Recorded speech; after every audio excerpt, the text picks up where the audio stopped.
Assalamualaikum warahmatullahi wabarakatuh.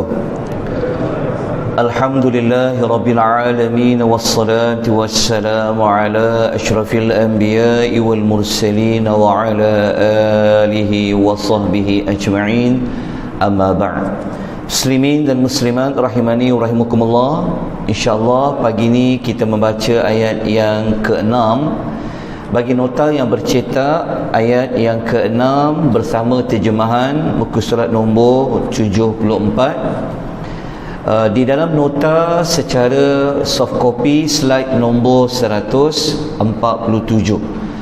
A'udzu billahi minasy syaithanir rajim.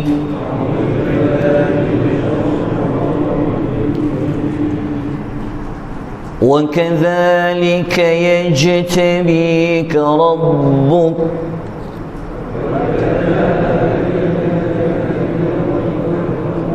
وَيُعَلِّمُكَ مِنْ تَأْوِيلِ الْأَحَادِيثِ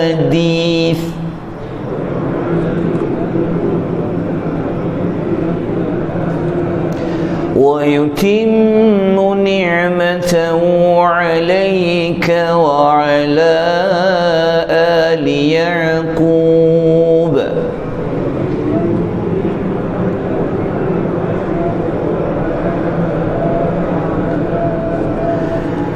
وَعَلَى آلِ يَعْقُوبَ كَمَا أَتَمَّهَا عَلَى أبويك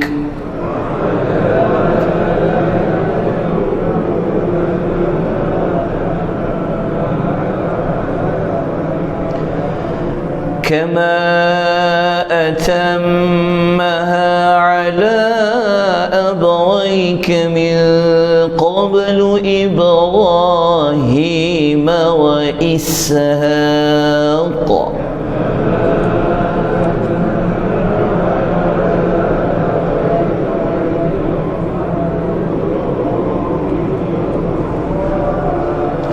إن ربك عليم حكيم.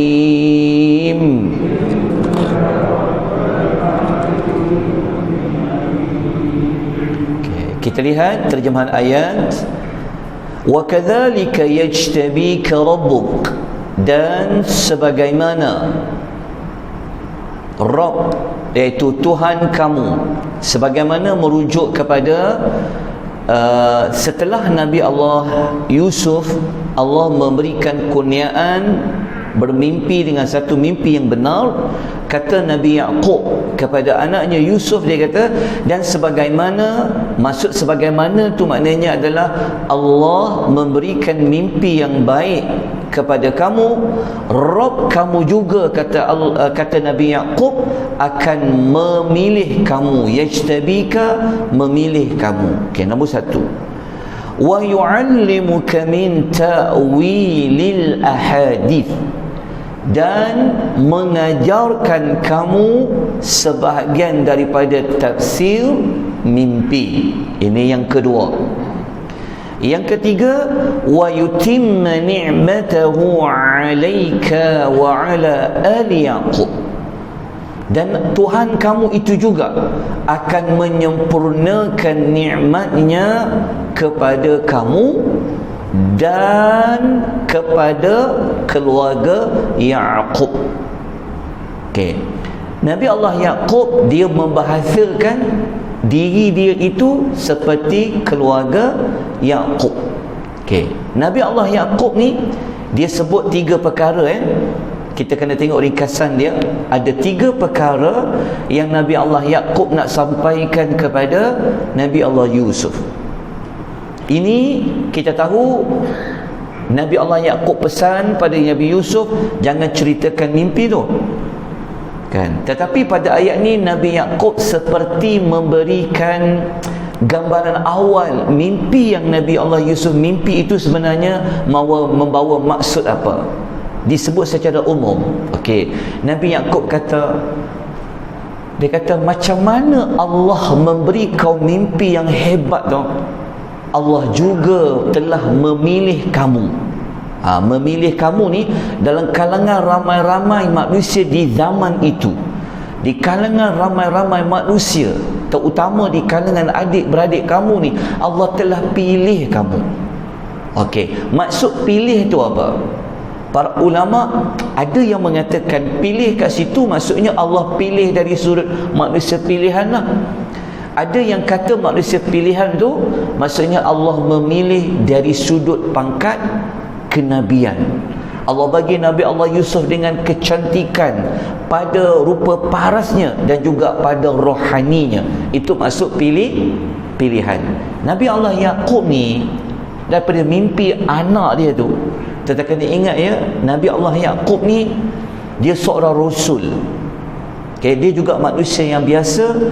Dia tidak tahu apa yang berlaku ke depan kalau Allah tidak memberitahu. Tetapi dia dapat mengetahui anak dia ni bukan calang-calang orang ni, bahkan akan jadi lebih hebat daripada dia dengan dia mengetahui bahawa anaknya itu telah bermimpi seperti mana ayat nombor 4. Jadi kita telah belajar kalau mimpi sahaja di kalangan para nabi itu menunjukkan bahawa sudah bermulanya tentang apa?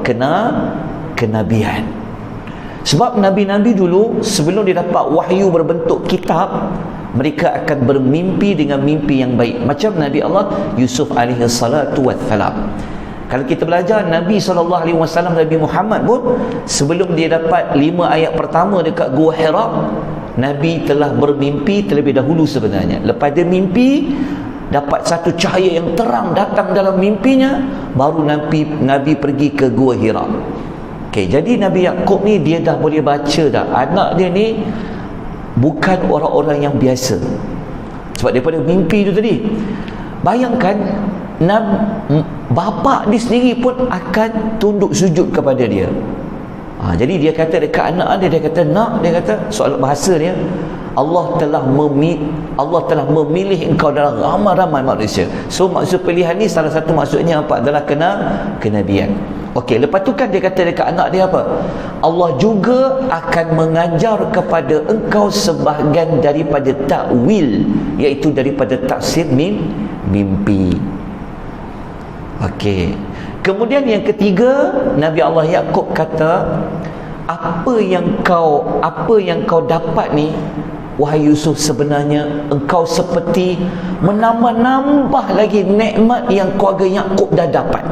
Itu yang Nabi Allah Yaqub kata apa? Wa yutimma ni'matahu. Allah telah menyempurnakan nikmatnya ke atas kamu dan kepada keluarga Yaqub. Soalnya Nabi Yaqub kata apa? Bertuah keluarga Yaqub ni, bertuah keluarga kita ni, disebabkan engkau manusia pilihan, Allah engkau ajar tafsir mimpi kepada sebahagian, maka keluarga Yaqub ni pun bertambah-tambah dia punya nikmat dia. Kemudian Nabi Allah Yaqub kata lagi, dia kata, macam mana Allah menyempurnakan nikmat itu kepada engkau dan kepada keluarga Yaqub, macam itulah Allah telah menyempurnakan nikmat kepada nenek moyang kamu yang terdahulu, iaitu siapa? Nabi Ibrahim, Nabi Ishaq. Okey, maksudnya Nabi Yaqub kata apa? Okey, kita kena faham apa maksud menyempurnakan nikmat tu. Para ulama tafsir berbeza pendapat. Ada yang kata menyempurnakan nikmat ni maksudnya dapat pangkat kenabian. Ada yang kata tak, sempurna nikmat ni adalah Nabi Allah Yusuf ni dia akan dapat kekuasaan, kuasa pemerintahan. Jelas. Maksudnya Nabi Allah Yaqub ni dia nak kata keluarga Yaqub ni dia menumpang apa? Menumpang berkat, menumpang dapat banyak kebaikan disebabkan kamu tadi tu yang dipilih oleh Allah. Allah ajar tafsir mimpi. Okey, kemudian Nabi Allah Yaqub kata, apa yang kau pernah dapat ni, begitulah yang pernah dapat oleh nenek moyang kamu yang terdahulu. Sebab kita tahu kan, Nabi Ibrahim dia dapat nikmat apa? Anak-anaknya jadi Nabi kan, dia dapat nikmat Ibrahim, Ismail jadi rasul, Nabi Allah Ibrahim, Nabi Allah Ishak jadi rasul, lepas tu cucu dia Yaqub pun jadi rasul, dia punya cicit dia Nabi Yusuf pun menjadi rasul. Okey, kemudian Nabi Allah Yaqub pesan dekat anak dia. Okey, dia kata Allah ini, dia kata inna rabbaka alimun hakim. Allah itu adalah Tuhan yang maha bijaksana, alim, maha mengetahui, dan juga maha hakim, maha bijaksana. Okey, yang ini tuan-tuan kena ingat ya, ini Nabi Yusuf masih lagi dalam keadaan budak lagi, tapi ayah dia telah pesan kepada dia. Seolah-olah ayah dia nak kata, ayah dia tidak tafsirkan mimpi tu. Dia tak kata sebelah bulan tu apa, satu matahari tu apa, satu bulan tu apa. Dia tak tafsirkan lagi. Wallahu a'lam. Kita tak jumpa pun Nabi Yaqub mentafsirkan 11 bintang tu apa, matahari tu apa, bulan tu apa kepada anak dia. Adakah kerana dia tak tahu, atau kerana dia tahu, dia tak nak bagi anak dia ni membesar dalam keadaan tunggu je? Boleh faham tak maksudnya? Nanti kalau anak dia tahu, oh nanti semua orang akan muliakan dia, dia duduk relax, dia tak buat apa-apa. Wallahu alam. Kalau ditanya kenapa tak bagi tahu, wallahu ta'ala alam. Allah tak cerita pada kita, kita pun tak tahu jawapannya. Dan nanti yang mentafsirkan mimpi itu sendiri adalah Nabi Yusuf itu sendiri. Nanti sampai dia dapat kuasa dekat Mesir, dia akan ingat mimpi yang dia mimpi dulu. Okey, kita lanjutkan kepada pengajaran daripada ayat nombor 6. Okey, moga-moga pengertian faham ya. Okey, ayat nombor 6 ni, ini adalah ucapan kata-kata daripada Nabi Allah Yaqub kepada anaknya. Dia nak kata, dia soalan bahasa mudah kita, bahasa mudahnya kata, masa depan kau ni cerah, dia kata. Kau ni manusia pilihan ni. Jelas kan? Dia bagi tahu pada anaknya, nanti Allah akan ajar kepada kau tafsir mimpi. Dan kita kena ingat Nabi Yaqub ni, dia seorang rasul. Macam mana dia boleh tahu anak dia tu nanti Allah akan ajarkan mimpi? Sudah tentu dia dari Allah. Okey, daripada mimpi dan ayat nombor 6 ni lah nanti kita akan dapati Nabi Allah Yaqub dia yakin dia akan jumpa anaknya nanti, dia akan hidup membesar dengan anak dia seperti mana mimpi tu. Jadi kita akan jumpa. Baik, pelajaran nombor 1 yang kita boleh belajar daripada ayat yang ke-6 ni, Allah boleh memilih sesiapa saja yang dikehendaki oleh Allah di kalangan para hambanya untuk dijadikan manusia pilihan. Itu nombor 1 kita dapat belajar. Kenapa Allah tak pilih Bunyamin contohnya? Kenapa tak pilih 10 adik-beradik yang lain? Kenapa tak pilih ramai-ramai manusia pada zaman tu? Kenapa? Kerana Allah berhak memilih siapa manusia yang akan jadi pilihan, yang diangkat menjadi rasul.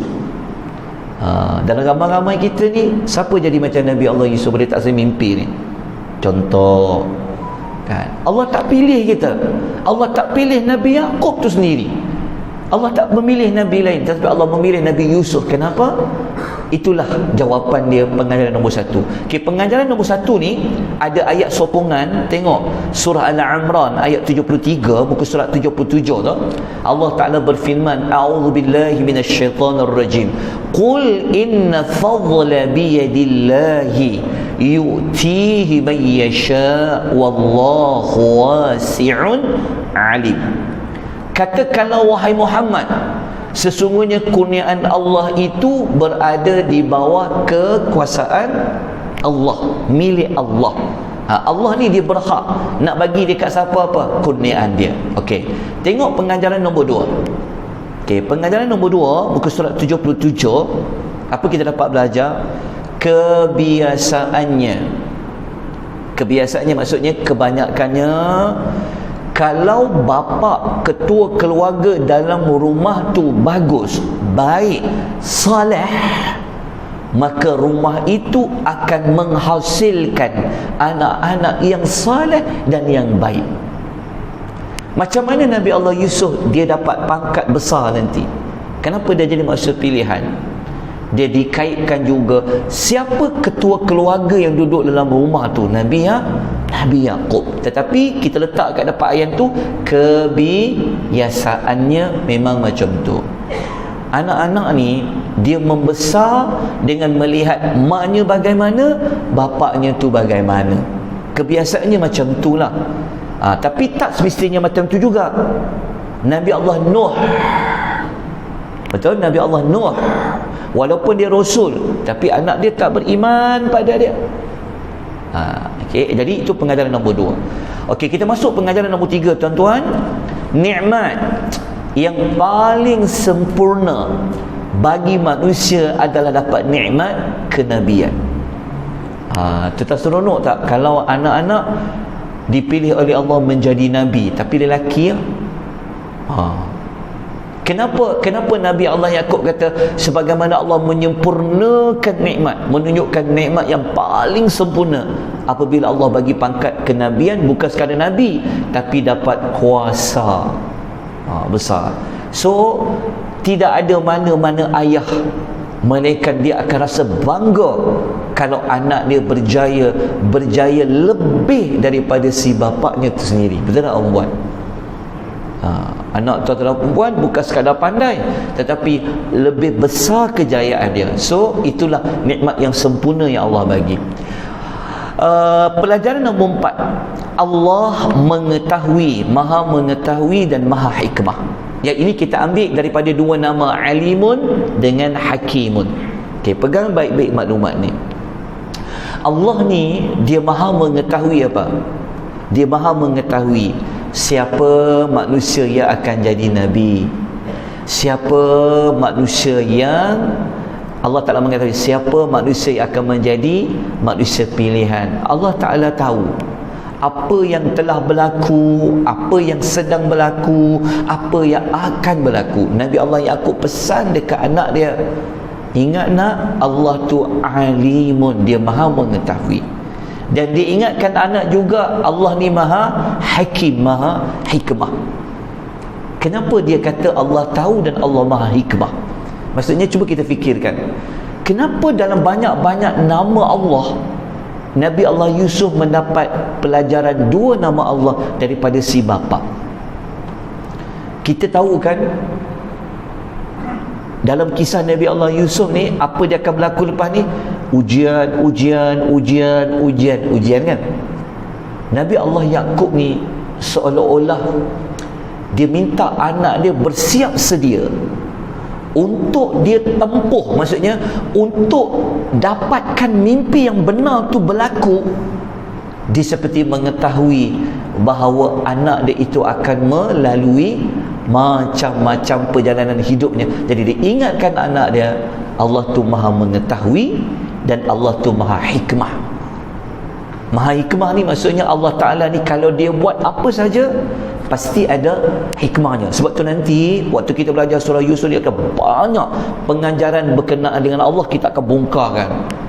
Maha hikmah. Maha hikmah ni kita ambil contoh, Allah ni dia mengatur hidup Nabi Yusuf ni untuk dia dibuang. Dia tak membesar di rumah bapa dia. Dia membesar di luar rumah bapa dia.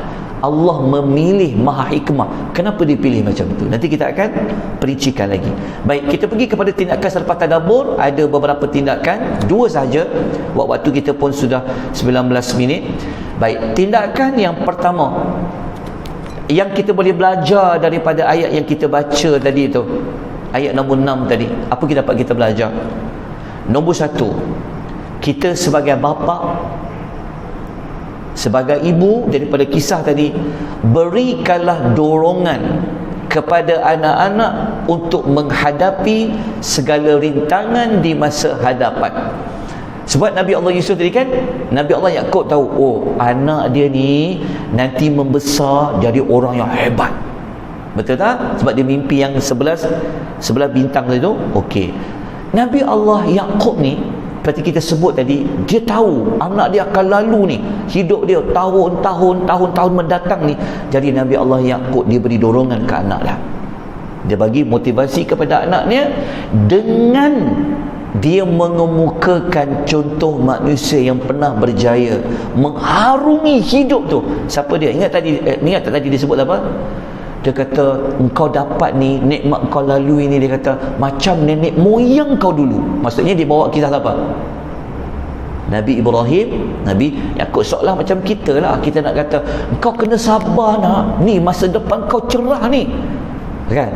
Kita kata kau nak cerah masa depan, kau kena sabar. Cuba tengok atuk kau dulu tu. Contoh. Cuba kau tengok moyang kau dulu tu, bukan orang biasa-biasa, tapi jatuh bangun dia macam mana, sekejap jatuh, rugi, muflis, naik balik. Macam tu. Dia ingatkan tentang anak dia, Nabi Allah Yusuf tadi. Jelas boleh faham untuk tindakan yang pertama tu. Okey, tindakan yang kedua, kita dapat belajar daripada ucapan Nabi Yaqub, kata Allah tu alim, Allah tu hakim, maka serahkan semua urusan hidup pada ketentuan dan kehendak Allah, kerana Allah tu maha mengetahui yang terbaik dan maha hikmah. Betul tak? Bukan maksud tak usaha, tapi kita dapat belajar Allah ni dia telah aturkan hidup kita ni macam mana, pergi dia, tapi dengan usaha lah. Okey, so kalau Allah Ta'ala telah tentukan berlaku begini, ingat itu semua ada hikmahnya, kerana Allah tu hakim.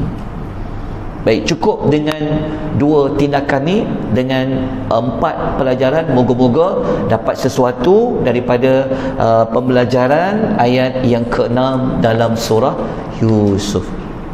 Kita dapat kenal Allah, dapat mantapkan iman kita kepada Allah. Kita dapat melihat bagaimana seorang bapa di dalam dia mendidik anaknya, ia akan melalui hidup yang lebih panjang selepas daripada ini. Dan kita akan masuk pada hari esoknya babak yang pertama, adegan yang kedua. Habis dah adegan yang pertama. Jadi kalau ditanya ada berapa babak semuanya, ada berapa adegan, kalau dia nota bercetak, boleh buka muka surat nombor 10, muka surat nombor 11 dan muka surat nombor 12. So lepas ni kalau kita sebut babak, adegan, dah ingat dah ayat berapa ke berapa, muka surat nombor berapa, 10 sampai nombor 11. Okey, ada siapa yang tak dapat nota?